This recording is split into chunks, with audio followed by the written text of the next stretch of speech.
Сәлем достар, біз бүгін осындай қытырлақ чак-чак пісіретін боламыз. Бізге қажет болады жұмыртқа және тұз.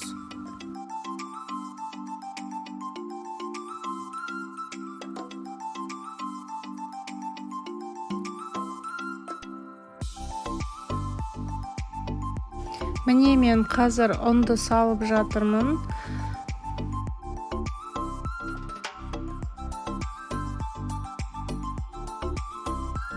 Енді бір шай қасық қопсытқыш қосатын боламыз. Жақсылап араластырамыз. Мен ұнды кішкене көбірек қосып жібердім. Енді оған біз үстіне тағы да 2 жұмыртқа қосып жіберсек болады.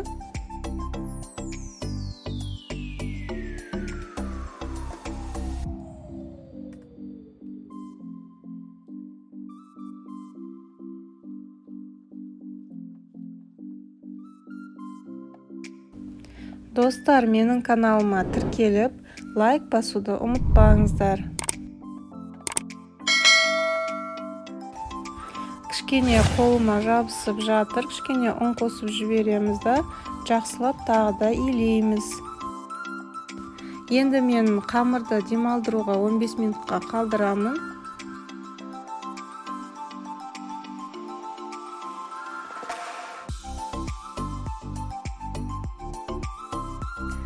Қамырды бір қайтара илеп, оны қайтадан жаятын боламыз. Өте жұқа етіп жаямыз.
Міне мен барлығын жақсылап турап алдым. Енді біз оларды қуыруға кірісеміз.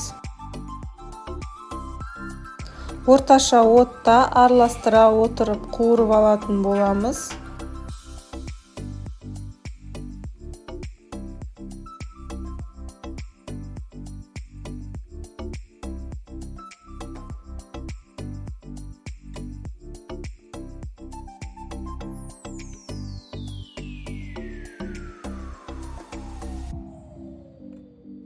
Міне мен барлығын қуырып болдым.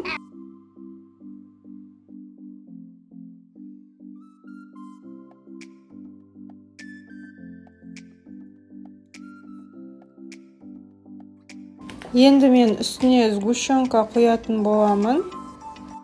Егерде қонақ дастарханға қоятын болсаңыздар, кішкентай ыдысқа салуға болады. Ал мен бүгін үлкен ыдыста дайындадым. Осылай араластырып алсаңыздар да болады, немесе жай ғана үстінен сгущенканы құйып қойсаңыздар да болады. Барлықтарыңызға ас болсын.